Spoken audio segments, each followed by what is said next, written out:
Yo la famille, c'est BR10, on se retrouve aujourd'hui pour parler du FC Nantes, ça fait longtemps qu'on n'en a pas parlé sur la chaîne. Le FC Nantes est qualifié pour les 16e de finale d'Europa League, on va en discuter, on va faire un bilan de ce début de saison, c'est parti!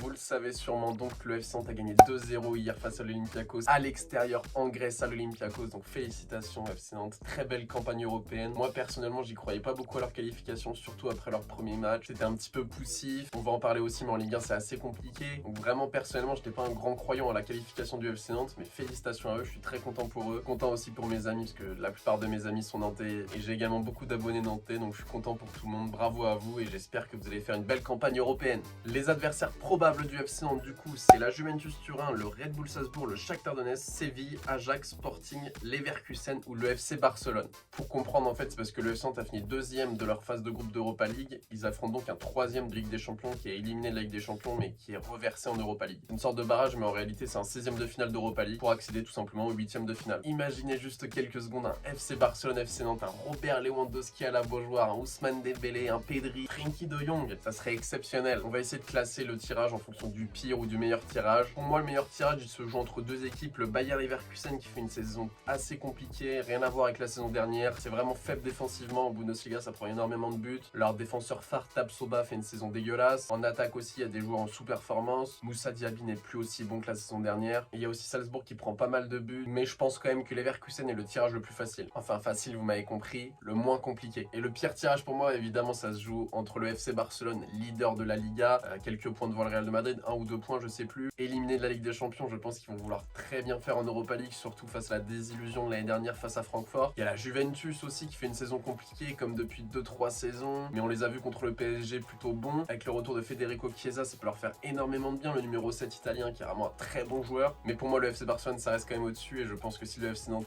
tire le FC Barcelone, tout le monde verrait le FC Barcelone se qualifier, mais attention avec les hommes d'Antoine Camboiré, on ne sait jamais ce qui peut se passer, ils ont gagné la Coupe de France, ils arrivent à se qualifier en 6e de finale d'Europa League, pourquoi pas une qualification face aux Catalans dans un stade de la Beaujoire complètement fou, dans une atmosphère totalement bouillante. Moi en tout cas j'aimerais beaucoup voir un FC Nantes Barcelone. Dites-moi dans les commentaires pour vous quel est le pire tirage et le meilleur tirage pour nos amis nantais, et de toute façon on débriefera tout ça sur la chaîne. En tout cas il y a moyen de voir de très beaux matchs. Ça c'était pour la parenthèse Europa League, maintenant on peut parler de la Ligue 1, il reste 2 matchs de Ligue 1 pour les Nantais avant la trêve internationale pour la Coupe du Monde. Reims-Nantes ce week-end, puis Nantes-Ajaccio, 2 matchs à la portée des Nantais, même si Reims c'est une très belle équipe. Ajaccio c'est irrégulier mais ils ont quand même de très bons joueurs. Pour moi le FC Nantes sur ces 6 points doivent minimum en prendre 3. Pourquoi je vous dis ça? Parce que le FC Nantes est 15e avec seulement 12 points. Le premier relégable est Strasbourg 17e avec 10 points, donc le FC Nantes est vraiment en zone de danger. Antoine Camboiré l'avait dit dès le début de saison, avec un effectif aussi peu étoffé, avoir une coupe européenne, ça peut vraiment être un piège, surtout dans une saison avec 4 descentes. Donc attention, peut-être que le FC Nantes va faire un beau parcours en Europa League, mais il faudrait pas se brûler les ailes et finir 17e du championnat et descendre en Ligue 2. Un an après avoir remporté la Coupe de France, s'il se retrouve en Ligue 2, vraiment ça serait une désillusion totale. Ils n'ont que 12 points après 13 journées, c'est vraiment un bilan mathématique catastrophique. Mais une chose qui est positive, c'est qu'il reste sur 5 matchs invaincus, toutes compétitions confondues,